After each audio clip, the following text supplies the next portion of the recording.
চিনি আর লবণ এ দুটির রং একই হলেও তার পার্থক্য স্বাদে।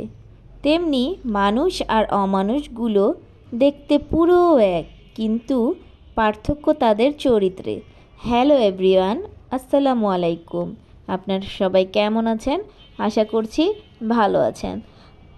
আমি আর মা ফজরের নামাজ পড়ে চলে যাচ্ছি বুড়িগঙ্গা নদীর তীরে, যেটা কিনা ঢাকা বুড়িগঙ্গা নদীর তীরে অবস্থিত। সেই বুড়িগঙ্গা নদীর পাড়ে যাচ্ছি। তো এখানে হচ্ছে সকাল সকাল অনেক সুন্দর বাজার বসে, সেই বাজার দেখতে যাচ্ছি। আর এমনিতেই যাব, কিছু বাজার কেনাকাটা করব, আর হচ্ছে এখানে গরম গরম পিঠা বানায়, সেই পিঠাও খাবো। তো তোমাদের সাথে কিন্তু শেয়ার করার জন্যই ভিডিওটা তৈরি করেছি। তো দেখো, অসম্ভব তাজা তাজা মাছ, আর হচ্ছে এই যে দেখো নদীটা, ওই পার থেকে সবজিগুলো নিয়ে আসে, অনেক ফ্রেশ, ওইখানে সবজিগুলো লাগানো হয়।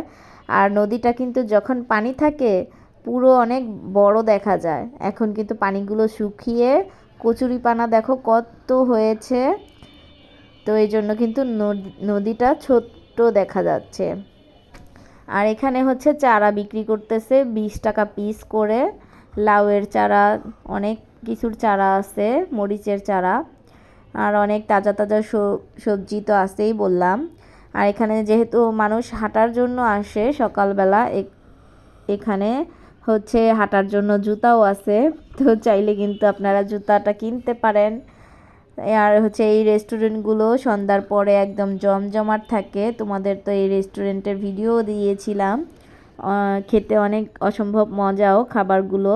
তো এই রেস্টুরেন্টের একটা ভিউ নিয়ে নিলাম, সকালে কেমন দেখায়। সব সময় রাতে আসা হয়, সকালে আসা হয় না আসলে। তো এই যে তাজা তাজা একদম টাটকা শাকগুলো নিয়ে আসছে ওই পার থেকে। তো এই যে দেখো, অনেক সুন্দর। আমার মাও কেনাকাটা করতেছে, আমিও নিতেছি যেটা পছন্দ হচ্ছে। আর শীত তো চলেই আসছে ছুঁই ছুঁই করে, একদম শীতের কাপড় চোপড়ও নিয়ে বসে আছে বিক্রি করার জন্য। সব কিছুই আছে এখানে। আর আবার হচ্ছে শুক্রবারে কিন্তু এখানে মেলা বসে, এমন কিছু নাই যে এখানে না বসে আর কি, সব কিছু পাওয়া যায়। তো এখান থেকে মূলা নিয়েছি, ধনিয়া পাতা নিয়ে নিলাম, তো মা নিচ্ছে। আর এই যে পেঁয়াজের কলি বলি আমরা, পেঁয়াজের ওইটাও আছে। এই যে পিঠা খেতে চলে এসেছি দেখো।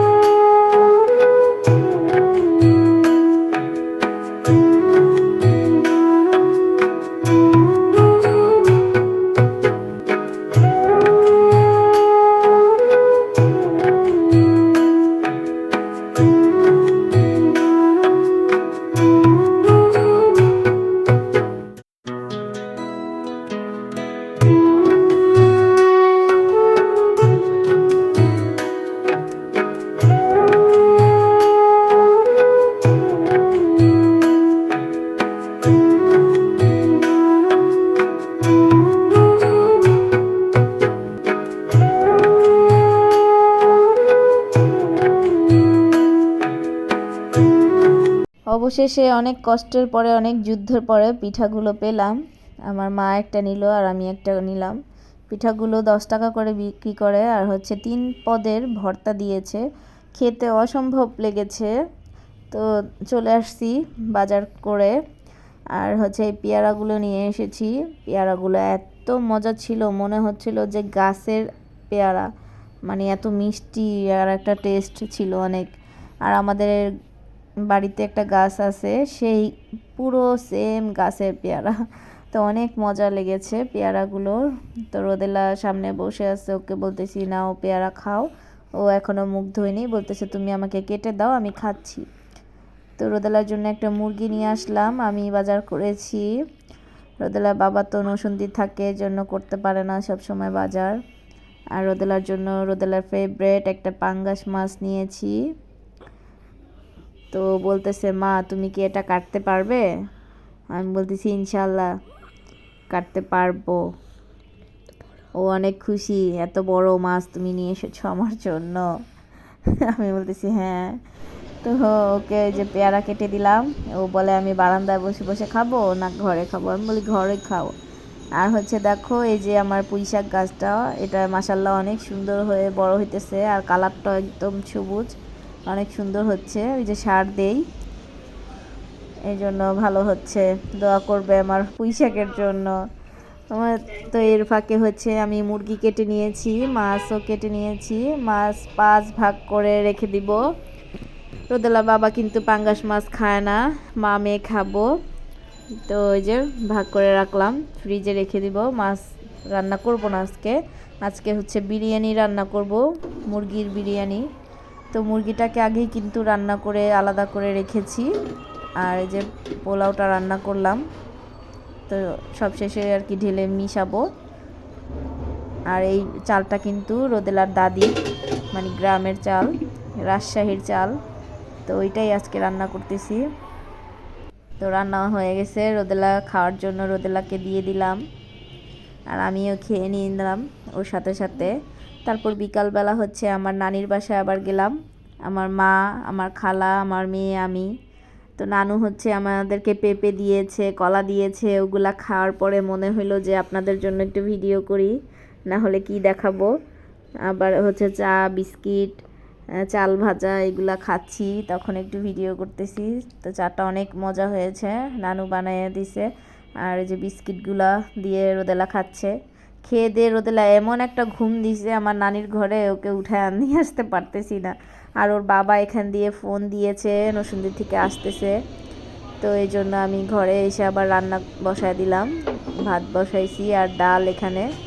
তো হতে হতে মাছ ভিজাইছি, কাতল মাছ, ওটা ভুনা করব। রোদেলার বাবা শুকনা ভাতটা আসলে খেতে পারে না, কোনো আর কি ঝোল টোল লাগবে, না হলে ডাল লাগবে। তো আজকে তো মাছ ভুনা করব, এজন্য পাতলা ডাল রান্না করব। আর হচ্ছে অনেকেই বলতে পারো যে এটা কি কড়াই নিচে, মাছটা ভেজে নিতেছি, যে কি কালো। আসলে আমিই কালো করছি, রান্না করে যদি শান্তি না পাই তাহলে সেই জিনিস চকচকা রেখে কি করব। এটা কালো করার উদ্দেশ্যই হচ্ছে মাছগুলো ভেজে আমি শান্তি পাই, মাছগুলো একদম ভাঙে না, একদম সুন্দর করে ভাজা যায়, এই জন্য আমি কালো করেছি। তো সুন্দর করে ভেজে নেব মাছগুলো। আর হচ্ছে তেল শেষ হয়ে গেছে, আমি আবার আরেকটা বোতল থেকে তেল ঢেলে নিচ্ছি। তো এইভাবে মাছটা ভুনা করে নিচ্ছি আমি ভেজে, টমেটো দিয়ে রান্না করছি। আর দুধ গরম করব রাতের জন্য, তো দুধটাও ঢেলে আমি গরম করতেছি। ওখানে হচ্ছে আগের দুধও আছে, কালকের দুধ, সেটাও গরম করতেছি, এটা আগে খাওয়ায় ফেলবো। আর ওটাও, এটা থেকেও খাবে, আর থাকলে থাকবে। তারপর আমি, ওদের ভাত খাওয়া হয়ে গেছে, রোদেলার বাবা খেয়ে ফেলছে। তো আমি লাস্টে খাচ্ছি। তো মাছটা অনেক মজা হয়েছে ভুনাটা। আর হচ্ছে আমার জায়ের গাছের, আমার রাজশাহীর আমার যা থাকে ওখানে লেবু পাঠিয়েছিল, একটা ভিডিওতে তোমাদের দেখাইছিলাম লেবুগুলো।